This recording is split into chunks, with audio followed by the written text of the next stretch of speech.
Hello दोस्तों, तो आज मैं लेकर के आया हूँ बुक रीडिंग का 19वां क्लास। इससे पहले मैं 18 वीडियो को इसी चैनल पे अपलोड कर चुका हूँ।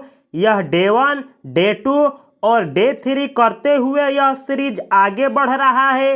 यह सीरीज बिल्कुल जीरो से होते हुए बेसिक, मिडल और एडवांस लेवल तक जाएगा। इस सीरीज में आप लोग बहुत सारी चीज़ें सीखने वाले हैं।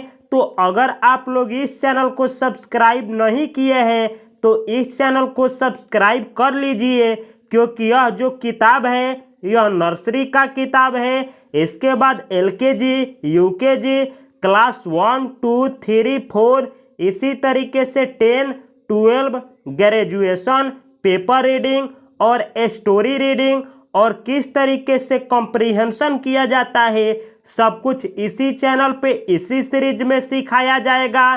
तो अगर आप लोग इस चैनल के बेल आइकन की घंटी को एक्सप्रेस नहीं किए हैं तो एक्सप्रेस कर लीजिए और इस वीडियो को पेन और पेपर के साथ लेकर के बैठ कर के देखिए।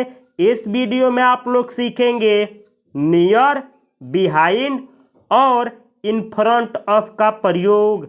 यह सब फ्रेजेज है। जिस तरीके से इसका प्रयोग प्रीपोजिशन और फ्रेज के रूप में होता है, इसका भी यानी ये जितने भी हैं फ्रेज के रूप में और प्रीपोजिशन के रूप में भी यूज किए जाते हैं। तो आप लोग इस वीडियो में सीखेंगे नियर, बिहाइंड और इन फ्रंट ऑफ का प्रयोग। नियर का हिंदी मीनिंग होता है नज़दीक या निकट या करीब। बिहाइंड का हिंदी मीनिंग होता है के पीछे यानी जब कहना हो, जैसे मुझे कहना हो कि मेरे घर के पीछे राम का घर है, वह मेरे पीछे खड़ा है, वह टेबल के पीछे खड़ी है। तो जब भी पीछे की बात की जाए तो बिहाइंड का प्रयोग होता है, जबकि जब भी आगे की बात की जाए तो इन फ्रंट का प्रयोग होता है। इन फ्रंट ऑफ यानी के आगे। जैसे मुझे कहना हो कि मेरे घर के सामने श्याम का घर है, उसी तरीके से कहना हो कि राम श्याम के आगे खड़ा है, या मुझे कहना हो कि मेरे आगे किताब है, तो इस तरीके से इन फ्रंट ऑफ का प्रयोग होता है। अगर समझ में नहीं आया है तो घबराने की कोई बात नहीं, इस वीडियो को शुरू से अंत तक देखें। मैं विश्वास दिलाता हूँ कि आप लोगों को नियर, बिहाइंड और इन फ्रंट ऑफ का प्रयोग हमेशा हमेशा के लिए आ जाएगा। यह वीडियो थोड़ी सी लंबी हो सकती है, लेकिन बीच में क्विट करना न छोड़ें। यानी अगर आप बीच में क्विट कर देते हैं तो फिर वो फायदा आप लोगों को नहीं मिलेगा जो इस वीडियो से मिल सकता है। यहाँ पे दिया गया है रीड अलाउड। रीड अलाउड यानी जोर से पढ़ो। तो चलिए जोर से पढ़ते हैं। आप लोग फिगर में देख सकते हैं कि यहाँ पे एक सेव है और यहाँ पे एक रैबिट है, यानी एक खरगोश है। यह दोनों नज़दीक हैं। तो अगर मुझे आप लोगों से कहना हो कि यह खरगोश है तो मैं इंग्लिश में बोलूँगा this is a hare. This is a hare. This यानी यह, इज यानी है, अ यानी एक, हेयर यानी खरगोश। तो इसका हिंदी मीनिंग हुआ यह एक खरगोश है, यानी यह एक खरगोश है। इसी तरीके से अगर मुझको आप लोगों से कहना हो कि यह एक सेब है तो मैं इंग्लिश में बोलूँगा this is an apple. This is an apple. This यानी यह, इज यानी है, एन यानी एक, एप्पल यानी सेब। तो इस सेंटेंस का हिंदी मीनिंग हुआ यह एक सेब है, यानी यह एक सेब है। इन दोनों सेंटेंसों से मिला करके अगर मुझको आप लोगों से कहना हो कि खरगोश एप्पल के नज़दीक है तो मैं इंग्लिश में बोलूँगा the hare is near the apple. The hare is near the apple. The hare यानी खरगोश, इज यानी है, नियर यानी नज़दीक, दी एप्पल यानी सेव के, तो इस सेंटेंस का हिंदी मीनिंग हुआ कि खरगोश सेव के नज़दीक है। तो इसका हिंदी मीनिंग हुआ कि जो ये खरगोश है यह सेव के नज़दीक है। चलिए दूसरा हम लोग सेंटेंस देखते हैं जिसमें नियर का प्रयोग हुआ है। आप देख सकते हैं फिगर में कि यहाँ पे अंडा है और इसके नज़दीक में मुर्गी है। तो अगर मुझको आप लोगों से कहना हो कि यह मुर्गी है तो मैं आप लोगों से बोलूँगा दिस इज अ हेन, दिस इज अ हेन। दिस यानी यह, इज यानी है, अ यानी एक, हेन यानी मुर्गी। तो इसका हिंदी मीनिंग हुआ यह एक मुर्गी है, यानी यह एक मुर्गी है। आप लोग फिगर में देख सकते हैं कि यहाँ पे 3 अंडा है।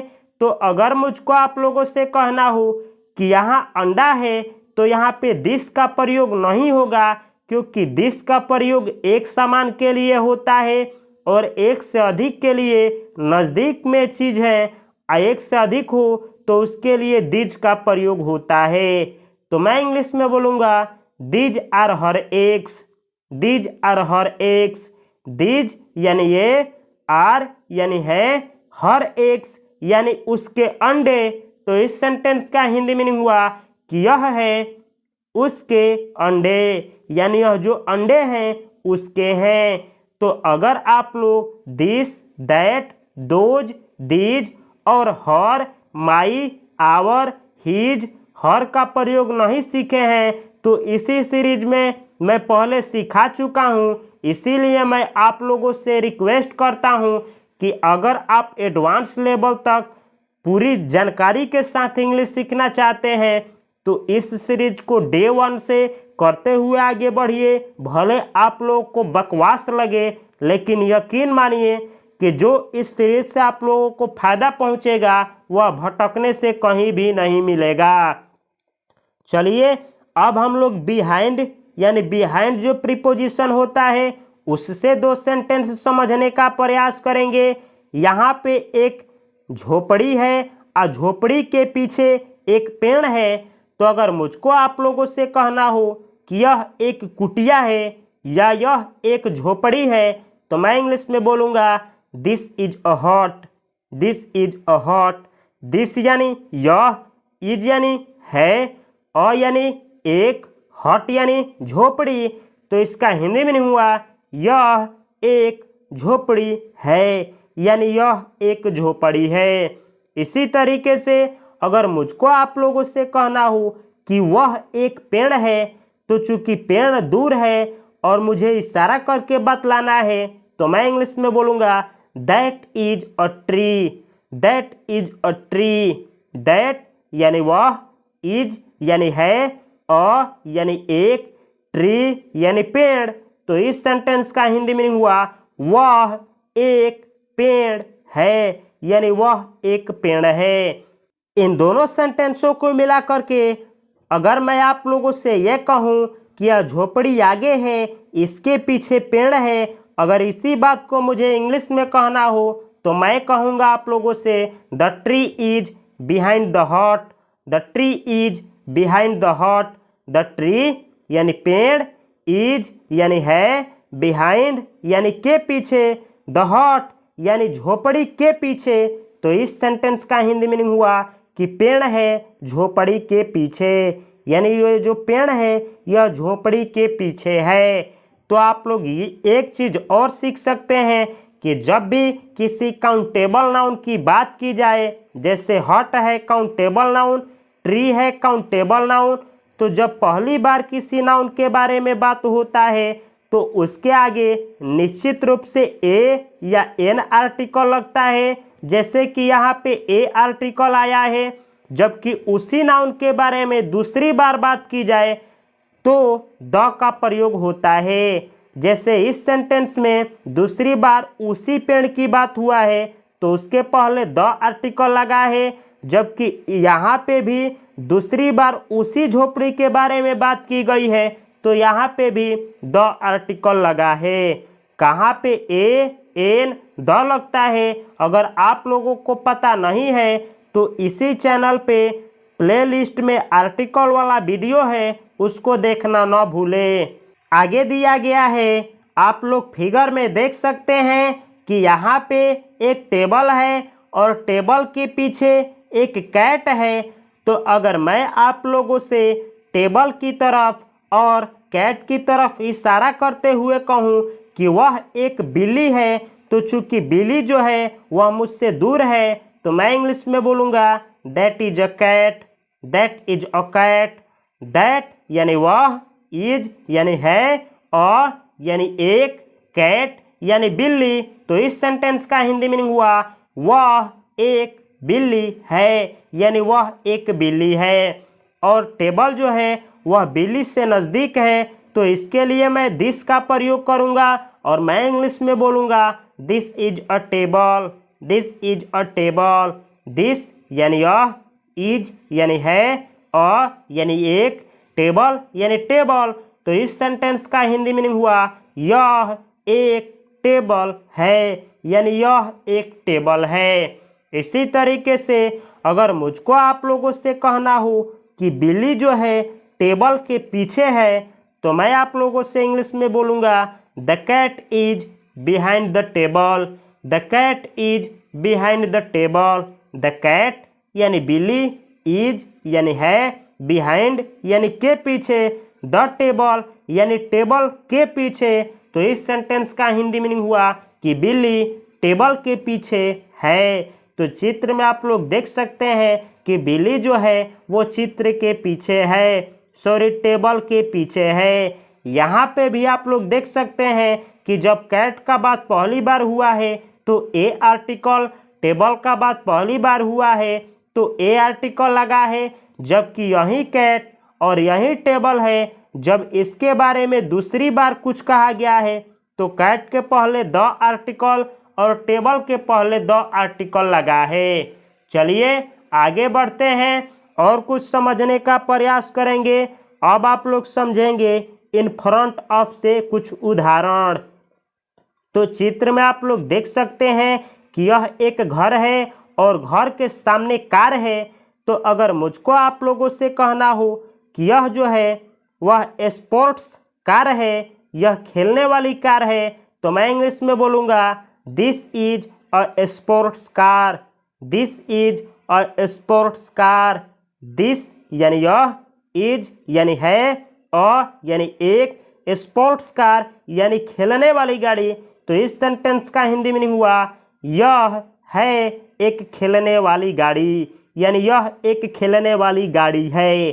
इसी तरीके से अगर मुझको आप लोगों से कहना हो कि यह एक घर है, तो मैं आप लोगों से कहूँगा this is a house, this is a house. This यानी यह, इज यानी है, अ यानी एक, हाउस यानी घर। तो इस सेंटेंस का हिंदी मीनिंग हुआ यह एक घर है, यानी यह एक घर है। इसी तरीके से अगर मुझको आप लोगों से कहना हो कि यह जो स्पोर्ट्स कार है यह घर के सामने है, तो मैं आप लोगों से इंग्लिश में बोलूँगा the sports car is in front of the house, the sports car is in front of the house. The sports car यानी खेलने वाली कार, इज यानी है, इन फ्रंट ऑफ यानी के सामने, द हाउस यानी घर के सामने। तो इस सेंटेंस का हिंदी मीनिंग हुआ कि खेलने वाली कार घर के सामने है। तो चित्र में आप लोग देख सकते हैं कि घर के सामने यह खेलने वाली कार है। तो अगर आप लोगों को इज आर एम का प्रयोग नहीं आता है तो मैं मोस्ट स्पोकन वर्ब सीरीज से बी वर्ब वाले वीडियो को देखें। अगर आप लोगों को वर्ब याद नहीं है और आप लोग इंग्लिश सीखना चाहते हैं तो यह इम्पॉसिबल है। बिना वर्ब का दुनिया में कोई भी स्पीकर इंग्लिश नहीं बोल सकता है। तो जो दुनिया में सबसे ज़्यादा वर्ब यूज होते हैं उनके ऊपर एक प्लेलिस्ट है मोस्ट स्पोकन वर्ब सीरीज। आप लोग जैसे इस सीरीज को देख रहे हैं उस सीरीज को भी देखें। उसका लिंक इस वीडियो के डिस्क्रिप्शन बॉक्स में या फिर मेरे चैनल के प्लेलिस्ट में मिलेगा। आप लोग वहां से उस सीरीज को देख सकते हैं। इन दोनों सेंटेंसों को मिला करके अगर मुझे यह कहना हो कि ये जो बैल है यह बस के आगे है, तो मैं इंग्लिश में बोलूँगा the ox is in front of the bus. The ox is in front of the bus. The ox यानी बैल, इज यानी है, इन फ्रंट ऑफ यानी के सामने, द बस यानी बस के सामने। तो इस सेंटेंस का हिंदी मीनिंग हुआ कि बैल बस के सामने है। तो ये जो बैल है यह बस के सामने है। तो आप लोग देख सकते हैं कि यहाँ पे मैं दो उदाहरण इन फ्रंट ऑफ का लिया हूँ, दो उदाहरण बिहाइंड का और दो उदाहरण नियर का लिया हूँ। चलिए अब हम लोग आगे बढ़ते हैं और आगे बढ़ने के बाद अब कुछ प्रैक्टिस हम लोग सीखते हैं। अब हम लोग करेंगे प्रैक्टिस। प्रैक्टिस यानी अब आप लोग करेंगे इस चैप्टर का प्रैक्टिस, और जो कल पढ़े थे यानी कल इन, ऑन और अंडर प्रीपोजिशन पढ़ाए थे वो भी, और आज नियर, बिहाइंड और इन फ्रंट ऑफ पढ़ाए हैं ये भी। इन दोनों का यूज इस वीडियो में कैसे होता है आप लोगों को खाली स्थान में भरना है। जैसे यहाँ पे लिखा गया है, fill in the blanks with in, on, under, near, behind and in front of.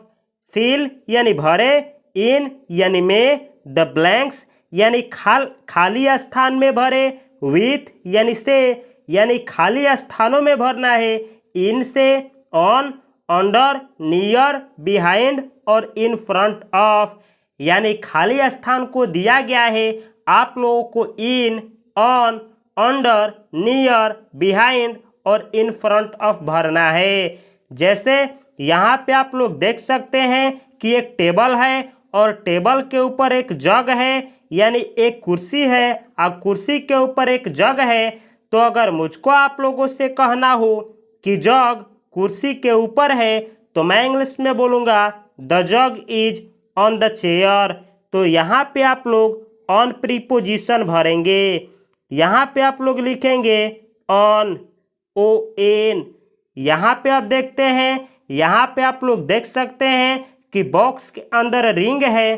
तो अगर मुझे कहना हो कि बॉक्स के अंदर रिंग है, तो मैं बोलूँगा the ring is in the box. The ring is in the box. तो यहाँ पे आप लोग इन भरेंगे। आगे देखते हैं कुछ उदाहरण। चित्र में आप लोग देख सकते हैं कि यहाँ पे एक डेन है, यानी ये जो है डेन है और डेन के आगे एक शेर है। तो मुझे कहना हो कि डेन के आगे शेर है, तो मैं इंग्लिश में बोलूँगा the lion is in the den, sorry the lion is in front of the den. The lion is in front of the den. The lion यानी शेर, इज यानी है, और यहाँ पे आप लोग भरेंगे in front of. The den का डेन रहेगा। आगे देखते हैं। चित्र में आप लोग देख सकते हैं कि यह घर है, घर के आगे बकरी है। तो आप लोग यहाँ पे भरेंगे the got is in front of the house, यानी यहाँ पे आप लोग इन फ्रंट ऑफ भरेंगे। आगे दो एग्जाम्पल दिया गया है। यहाँ पे आप लोग देख सकते हैं कि चित्र में छता है और छता के अंदर यानी छता के अंडर में एक चींटी है। तो अगर मुझको आप लोगों से कहना हो कि चींटी छता के अंडर में है, तो मैं आप लोगों से बोलूँगा the ant is under the umbrella. The ant is under the umbrella.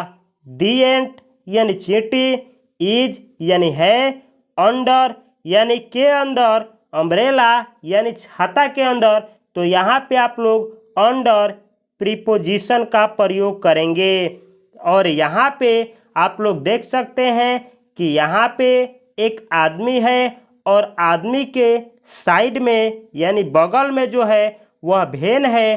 तो अगर मुझको आप लोगों से कहना हो कि यह जो आदमी है यह गाड़ी के सामने खड़ा है, तो आप लोग यहाँ पे इन फ्रंट ऑफ भरेंगे। The man is in front of the van. The man is in front of the van. तो ये रहा प्रैक्टिस। तो इस सीरीज से आप लोगों को क्या सीखने को मिल रहा है, इस सीरीज को मैं एडवांस लेवल तक लेकर के जाऊं कि ना लेकर के जाऊं, प्लीज़ कमेंट बॉक्स में अपना ओपिनियन देना ना भूलें।